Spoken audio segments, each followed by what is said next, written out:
तो हेलो दोस्तों, स्वागत है आपका चैनल में और एक और नए वीडियो में। मेरा नाम है अभिषेक पाठक और आप लोग देख रहे हैं डिजिटल स्किलिंग। आपको हम ऐसे ऐसे स्किल सिखाने का प्रयास करते हैं जिससे आप पैसे कमा सकें। तो इस वीडियो में हम लोग बात करने वाले हैं ह्यूमन रिसोर्स के बारे में। अगर आप डिजिटल मार्केटिंग एजेंसी स्टार्ट करने का सोच रहे हैं या फिर ह्यूमन रिसोर्स एजेंसी स्टार्ट करने का सोच रहे हैं तो ये वीडियो आपके लिए है। आप ह्यूमन रिसोर्स से कैसे पैसा कमा सकते हैं उसके बारे में हम पूरा जानकारी इस वीडियो में देने वाले हैं। ठीक है, तो चलिए अब हम लोग वीडियो को स्टार्ट करते हैं, ज़्यादा देर नहीं करते हैं। सबसे पहले ह्यूमन रिसोर्स होता क्या है। रिसोर्स के बारे में हम लोग को पता है कि अलग अलग जो हमारे पास एसेट होता है उसको हम लोग एक तरह से रिसोर्स बोलते हैं। ठीक है, मान लीजिए हम लोग घर बना रहे हैं तो हमारे पास ईंटा है, बालू है, गिट्टी है, सारा रिसोर्सेज है, उसको मिला करके हम लोग एक घर बनाते हैं। तो ह्यूमन को भी एज अ रिसोर्स आप मान सकते हैं। तो ह्यूमन के पास जो ये दिमाग है ये वाला, तो ये सबसे ज़्यादा पावरफुल है और ये सबसे बड़ा रिसोर्स यही है। हम लोग का जो धरती है, पृथ्वी है, उसका सबसे बड़ा रिसोर्स यही है। तो ह्यूमन खुद में एक रिसोर्स है।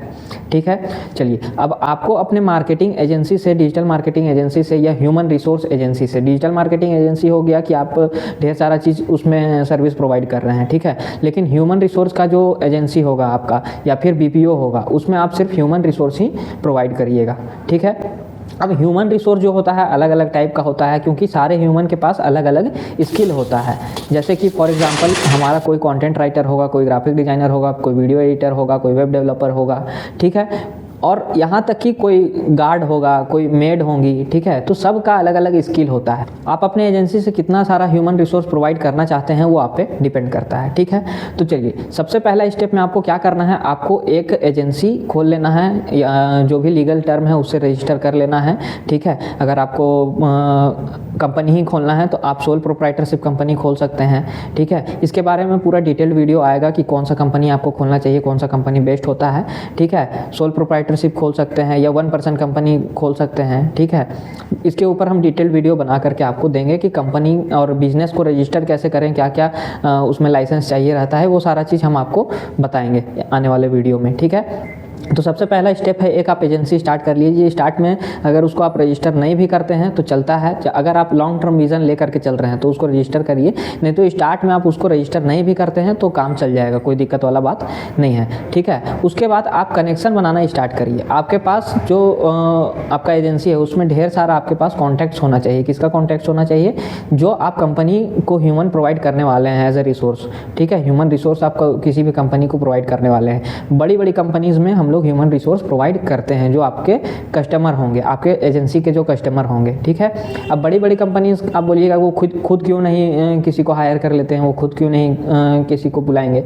ठीक है, तो उनके पास इतना टाइम नहीं है कि वो खुद जा करके नौकरी ढूंढ देंगे और जो लोग नौकरी ढूंढ रहे हैं उनको वो पूरा इंटरव्यू वगैरह लेंगे, तो उनके पास इतना टाइम नहीं रहता है। वो अपना कॉस्ट कटिंग के लिए, कॉस्ट बचाने के लिए डायरेक्ट आउटसोर्स कर देते हैं और किसी एजेंसी से ही कॉन्टैक्ट कर लेते हैं। अब आपका एजेंसी का काम क्या रहेगा कि आप उनको प्रोवाइड करेंगे। अगर मान लीजिए किसी कंपनी को चाहिए कंटेंट राइटर, ठीक है, तो आप कंटेंट राइटर उनको प्रोवाइड किए, साथ में आप एक और सर्विस दीजिएगा कि मान लीजिए आपका कंटेंट राइटर आपने एक दिया। ठीक है, वो कंटेंट राइटर वहाँ काम नहीं किया, छोड़ दिया। ठीक है, तो आप ही का कंपनी का, आप ही का एजेंसी का वहाँ जिम्मेदारी होगा कि आप उसको रिप्लेस करिएगा। ठीक है, ताकि जो सामने वाला कंपनी है, जो आपका क्लाइंट है, उसका काम ना रुके। ठीक है, तो सबसे पहला काम आपको वही करना है कि आपको पूरा एक लिस्ट बना लेना है कि कौन कौन सा इंसान है जो नौकरी खोज रहा है। ठीक है, इसके लिए आप कर क्या सकते हैं कि लिंक्डइन में जा करके या फिर जो naukri.com है उसमें रिक्रूटर का अकाउंट बना करके आप ढेर सारा रेज्यूमे रिसीव कर सकते हैं। ठीक है, और जो लोग नौकरी ढूंढ रहे हैं उनका एक लिस्ट बना सकते हैं। साथ में आपको एक लिस्ट बनाना है कि कंपनीज कौन कौन सी है जो फ्रेशर ढूंढ रही है या फिर एम्प्लॉय ढूंढ रहे हैं। ठीक है, अब जरूरी नहीं है कि बड़ी बड़ी कंपनीज ही ढूंढती है। आपके आसपास में जैसे सिटी स्टाइल होगा या फिर रवि बाजार होगा या कोई शोरूम होगा, ढेर सारा गाड़ियों का शोरूम रहता है, वो लोग को भी लड़के लड़कियों की ज़रूरत होती है, तो वहाँ पे भी वैकेंसी निकलते रहता है। उस वैकेंसी निकलने से पहले ही आपको वहाँ पे कांटेक्ट बना लेना होगा। ठीक है, आप कांटेक्ट बना लीजिए ताकि वो डायरेक्ट आप ही को फ़ोन करें और आपको फ़ोन करके वो जो भी उनका रिक्वायरमेंट है, जिस भी एम्प्लॉय का, जिस भी स्किल वाले एम्प्लॉय का उनको रिक्वायरमेंट है, वो आपको बोलें और डायरेक्ट आप वहाँ पे प्रोवाइड कर दें। तो स्टार्टिंग का जो आपका एजेंसी का 6 महीना का काम रहेगा। ठीक है, अगर आप दूसरा कोई काम कर रहे हैं तो उसको डायरेक्ट छोड़ मत दीजिएगा। ठीक है, पहले साइड हसल के जैसा इसको रखिएगा। 6 महीना एकदम अच्छे से इसमें काम करिएगा। पहले 100 लोगों का एक टीम बना लीजिएगा कि हाँ मेरे पास 100 लोगों का लिस्ट है, ये लोग काम करने के लिए रेडी हैं, ठीक है। और इंडिया में आपको लिस्ट बनाने में बिल्कुल ही मेहनत नहीं करना पड़ेगा, क्योंकि इंडिया में बेरोजगारी बहुत ही ज़्यादा है। आप आसानी से 100 लोग तो हम बहुत कम बोल रहे हैं, आप 1000-2000 लोग तो ईजिली आप अपने आसपास में ही ढूंढ सकते हैं, ठीक है। उसके बाद लिस्ट बनाना है कंपनीज़ का, और जगह जगह आपको जा करके पता करना है कि कहाँ पे रिक्वायरमेंट है, ठीक है। ये 2 काम बस आपको करना है, और बीच में आपको रह करके बस ह्यूमन रिसोर्स प्रोवाइड करना है, ठीक है।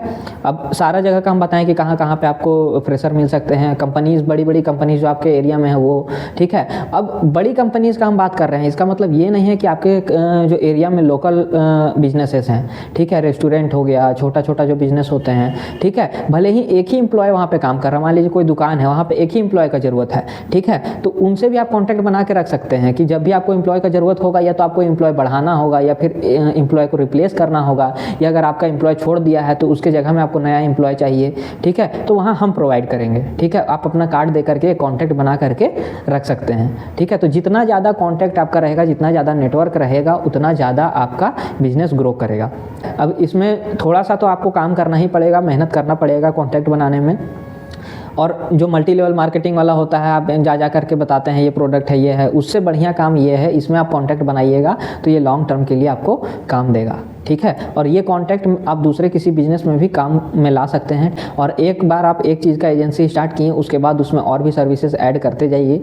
मेरे यूट्यूब चैनल में देखिए ढेर सारा वीडियो अभी जो रिसेंट में आया है, उसमें आप देखते जाइए, जो जो चीज़ हम बताए हैं वो सारा सर्विसेज को आप अपना एजेंसी में ऐड कर सकते हैं। तो इस तरह से आप ह्यूमन रिसोर्स से पैसा कमा सकते हैं, ह्यूमन रिसोर्स का एजेंसी खोलकर, या फिर आप उसको BPO बोलिए, अपना कंपनी बोलिए, या एजेंसी बोलिए, जो आप बोलना चाहें, आप एक बढ़िया सा नाम रख करके खोल सकते हैं, ठीक है।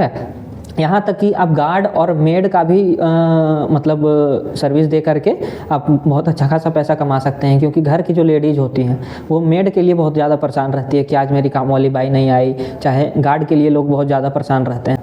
तो मेड वाला में आप अच्छे से फोकस कर सकते हैं कि जहाँ भी आपको जिस भी घर में मेड चाहिए वहाँ पे आप मेड प्रोवाइड किए, और थोड़ा सा ज़्यादा चार्ज किए। जो यूजुअली मेड लोग लेती हैं 2000, 3000, 4000 लेती हैं, तो उससे थोड़ा सा ज़्यादा आपको चार्ज करके अपना कमीशन रख लेना है। अगर आप 100 जगह में, 100 घर में भी अगर मेड आप प्रोवाइड कर दिए, ठीक है, और उसमें 500-500 रुपया भी अगर आप रखते हैं, ठीक है, तो आपका कितना हो जाएगा, अच्छा खासा पैसा हो जाएगा, 50,000 रुपया हो जाएगा, ठीक है। तो वो चीज़ है, आपको एक अच्छा नेटवर्क बनाना होगा, नेटवर्क को आपको मेंटेन करना पड़ेगा, उसके बाद आपके पास पैसा इजीली आना स्टार्ट हो जाएगा।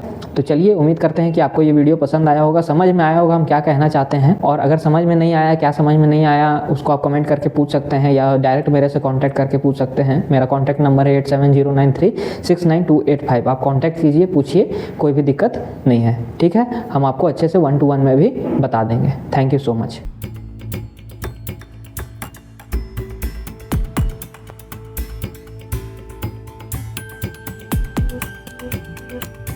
Thank you.